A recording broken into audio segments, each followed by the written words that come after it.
अकामो धीरो अमृता स्वयंभू रसेन तृप्तो न कुतश्चनून् त्वमेव विद्वान् विभाय मृत्युरात्मानं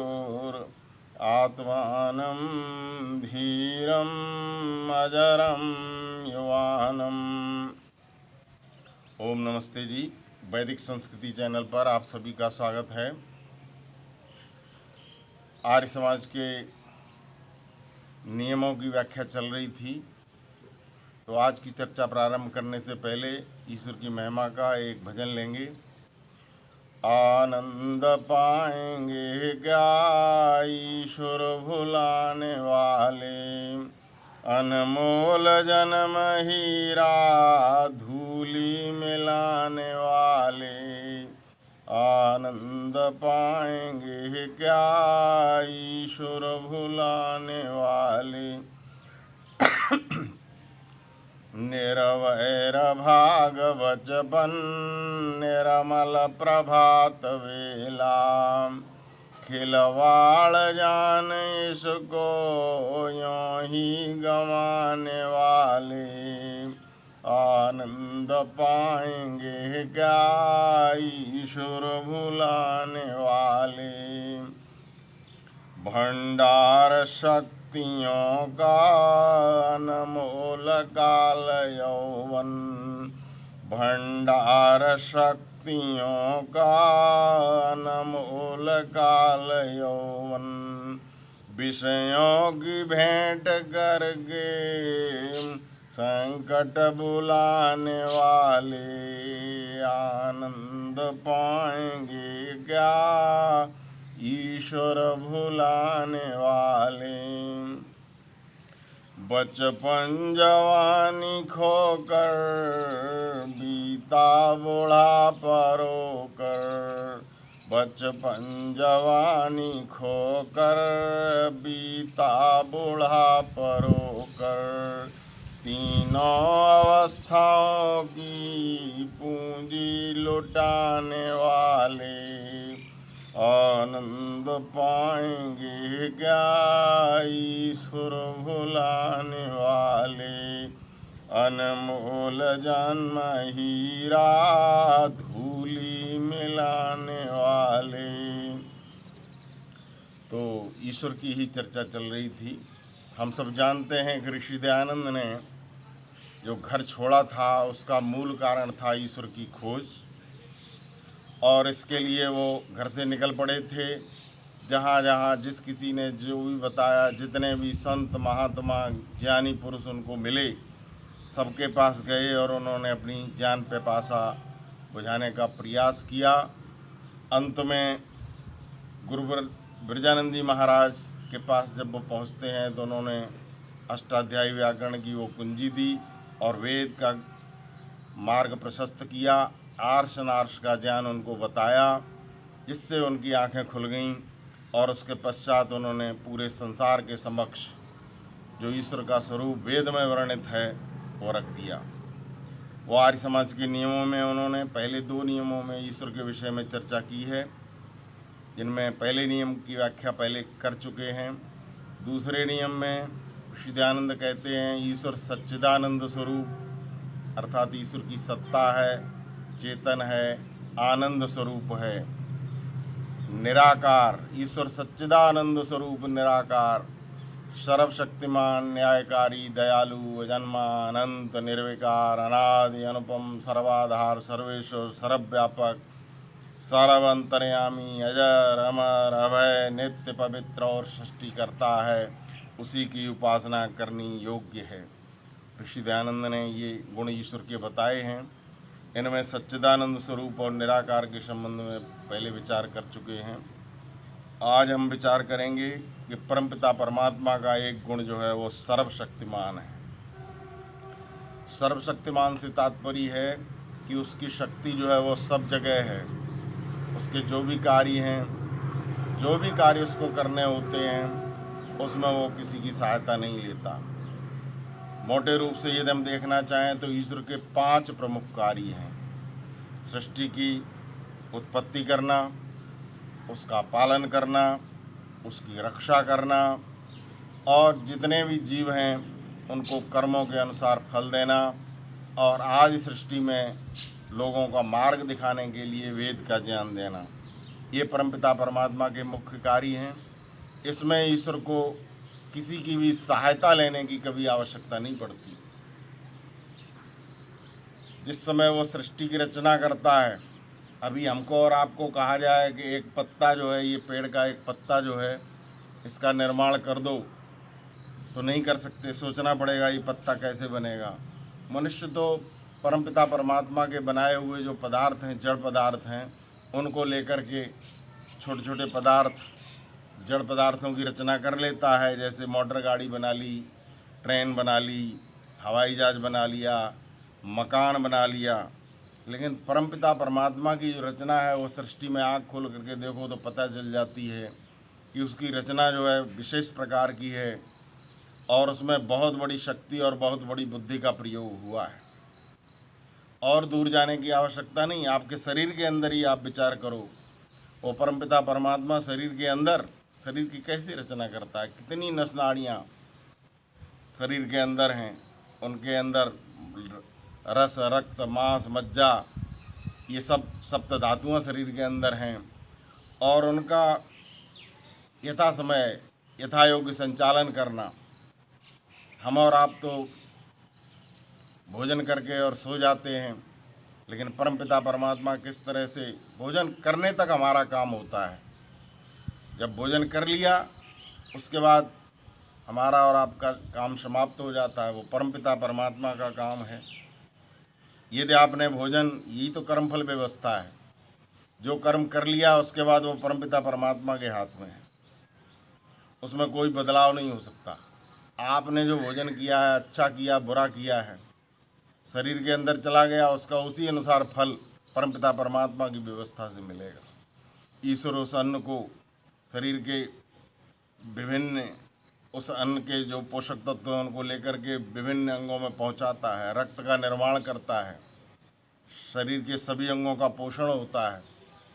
कहाँ क्या हो रहा है शरीर के अंदर ये मनुष्य को पता नहीं है, लेकिन ईश्वर सर्वशक्तिमान है और उसकी सर्वशक्तिमान होने के कारण उसको शरीर के अंदर क्या कुछ कहाँ हो रहा है सब कुछ पता है। आपके दिमाग में क्या चल रहा है ईश्वर की पकड़ में है।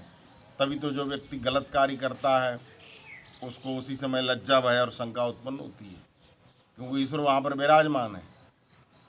गलत कार्य करने वाले व्यक्ति को तुरंत शर्मिंदा कर देता है, उसको भय भी लगने लगता है और शंका भी हो जाती है। और विपरीत अच्छा कार्य करने वाले के मन में उत्साह, उमंग, निर्भयता, इन गुणों का संचार होता है। तो ये परमपिता परमात्मा की सर्वव्यापक और सर्वशक्तिमान सत्ता होने के कारण ही है।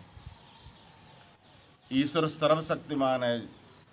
वो जिस समय सृष्टि का निर्माण करता है तो उस समय जितने भी जीव जंतु हैं, जितने भी पदार्थ हैं, उनको उसने अपनी शक्ति से, अपनी बुद्धि से, अपने ज्ञान से निर्मित किया है।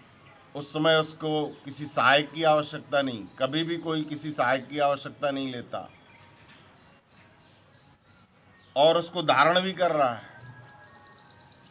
हर एक को भोजन भी पहुंचा रहा है। छोटे छोटे कीड़े मकोड़े जो घास फूस में होते हैं उनको भी भोजन मिलता है। जितने भी जानवर हैं, अब ये देखो घास उगी हुई है, घास को मनुष्य नहीं उगाता, मनुष्य तो इस घास को समाप्त कर देता है। लेकिन परमपिता परमात्मा की व्यवस्था देखो, क्योंकि जानवर भी हैं तो घास बार बार समाप्त करने पर भी समाप्त नहीं होती, क्योंकि इसमें चौपाई जानवर हैं, उनको क्या चाहिए। मनुष्य तो स्वार्थी है, वो अपने लिए मक्का उत्पन्न कर लेगा, गेहूं कर लेगा, चावल कर लेगा, अन्य अनाज को उत्पन्न कर लेगा। लेकिन जो मूक पशु हैं उनके लिए भी वो भोजन पहुंचा रहा है। घास आप देखेंगे स्वतः उत्पन्न होती है और सभी चौपाई जो जानवर हैं उनका पेट इससे भरता है। तो परमपिता परमात्मा की अनादि और अनंत जो सत्ता है उसके कारण संपूर्ण सृष्टि में उसका साम्राज्य है। परमपिता परमात्मा सर्वशक्तिमान का अर्थ ये है कि वो जो सृष्टि के अनुकूल कार्य हैं उसमें वो किसी की सहायता नहीं लेता, किसी की सहायता की उसको आवश्यकता भी नहीं। जिस तरह से हमारे शरीर में ईश्वर की व्यवस्था से श्वास आता और जाता रहता है, इसमें हमको किसी की सहायता की आवश्यकता नहीं पड़ती, स्वाभाविक रूप से आता है क्योंकि ईश्वर की व्यवस्था से आ रहा है। ठीक इसी तरह से परमपिता परमात्मा जब ये सृष्टि का निर्माण करता है तो उसको बहुत ज़्यादा जोर लगाने की आवश्यकता नहीं, स्वाभाविक रूप से उसके सारी कार्य हो रहे हैं और उसको फिर धारण भी कर रहा है, उसका समय आने पर प्रलय भी करता है। सभी जीवों के कर्म जो हैं उसकी पकड़ में हैं। अब मनुष्य को देखो, मनुष्य से पूछो कि उसको जो है 3 दिन पहले उसने क्या खाया था उसको याद नहीं रहेगा, सप्ताह भर में उसने कौन कौन से काम किए हैं उसको याद नहीं रहेगा, एक दिन में उसने कितने कार्य किए हैं वो भी याद नहीं रहेगा, क्योंकि कार्य केवल शरीर से नहीं होते। परमपिता परमात्मा ने कार्य करने के हमको 3 इंस्ट्रूमेंट, 3 उपकरण दिए हुए हैं। एक तो मन और दूसरी वाणी और तीसरा शरीर, हाथ पैर, 5 कर्मेंद्रियाँ। तो जो हम कर्मेंद्रियों से काम करते हैं वो अलग कर्म हैं, जो हम वाणी से बोलते हैं वो दूसरे प्रकार के कर्म हैं, और मन में हमारे पूरे दिन क्या चलता रहता है वो तीसरे प्रकार के कर्म हैं।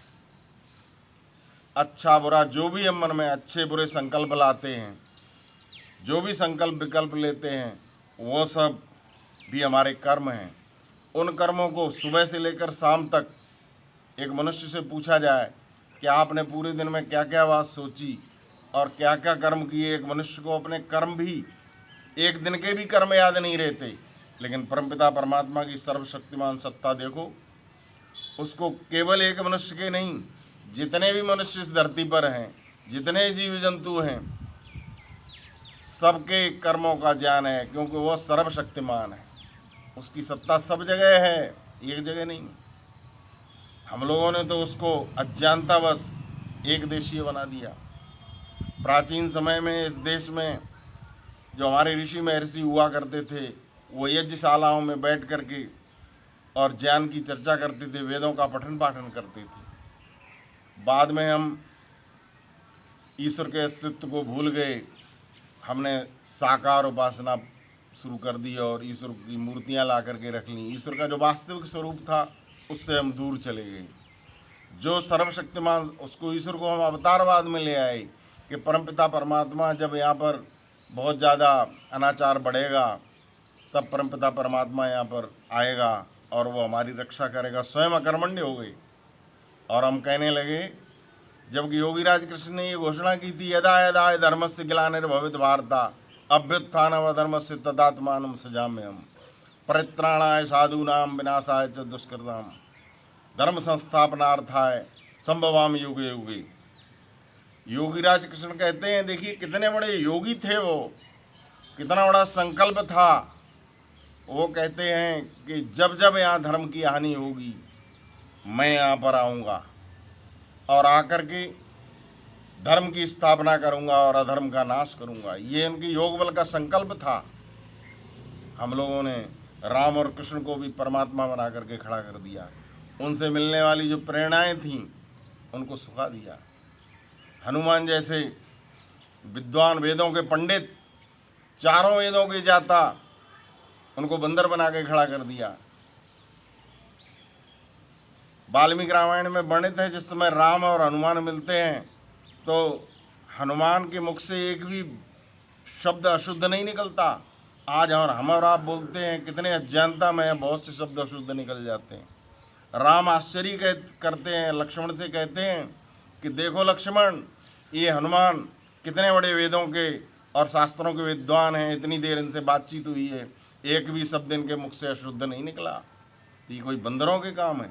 हमने उनको बंदर बना दिया और उनके मंदिर बना करके उनको पूजने लगे।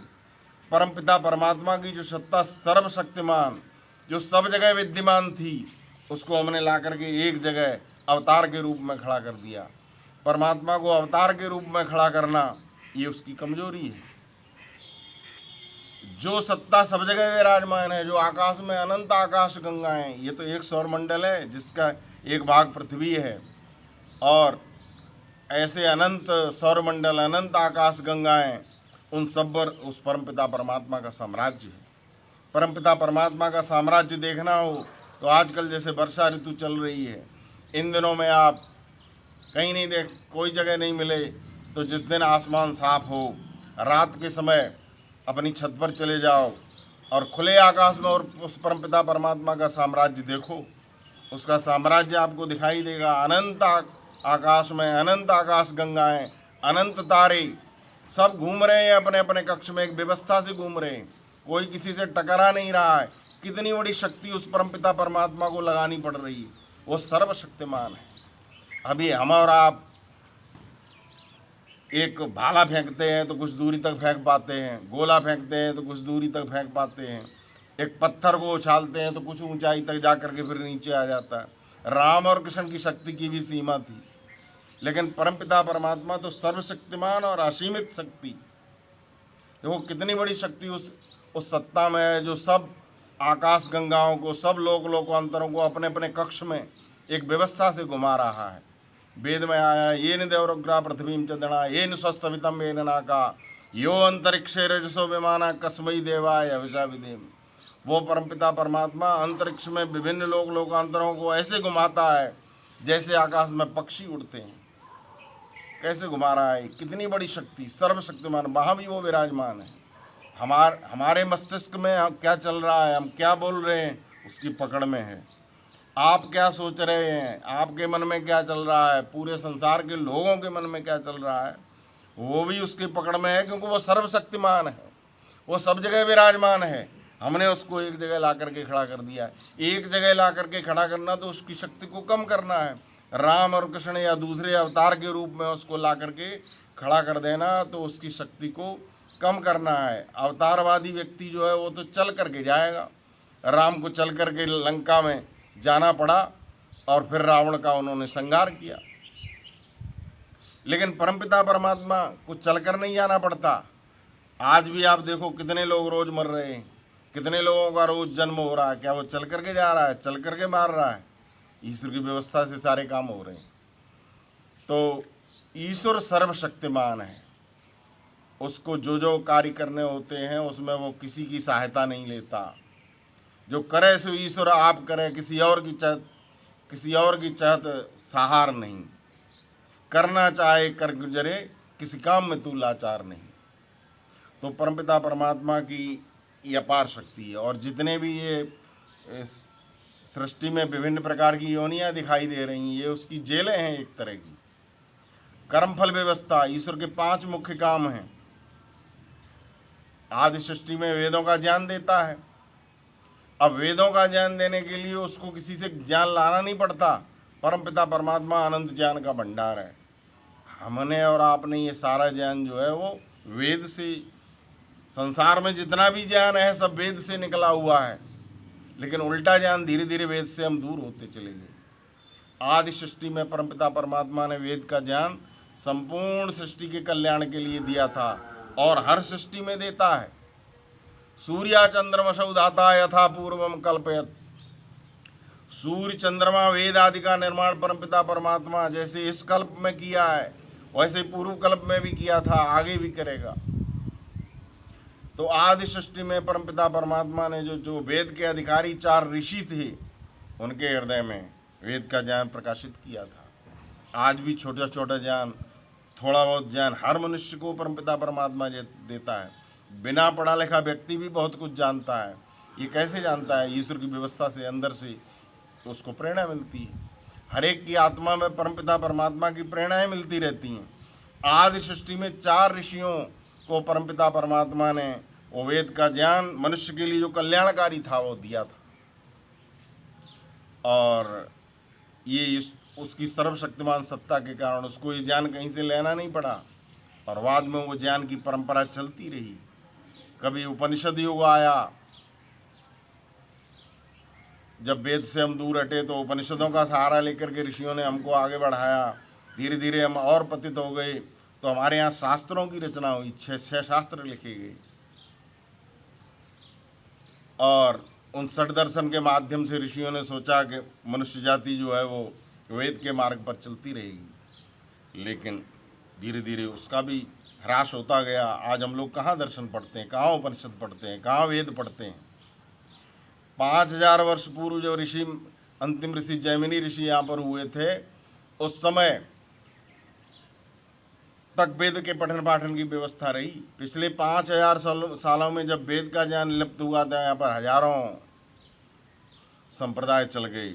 ये तो बड़ा भारी सौभाग्य है हम लोगों का कि ऋषि दयानंद का आना हुआ और दोबारा उन्होंने वेद का मार्ग जो परमपिता परमात्मा का बताया हुआ था उसकी तरफ हमको मोड़ा और कहा कि यही ईश्वरीय ज्ञान है, यही सच्चा है, बाकी सब झूठा है।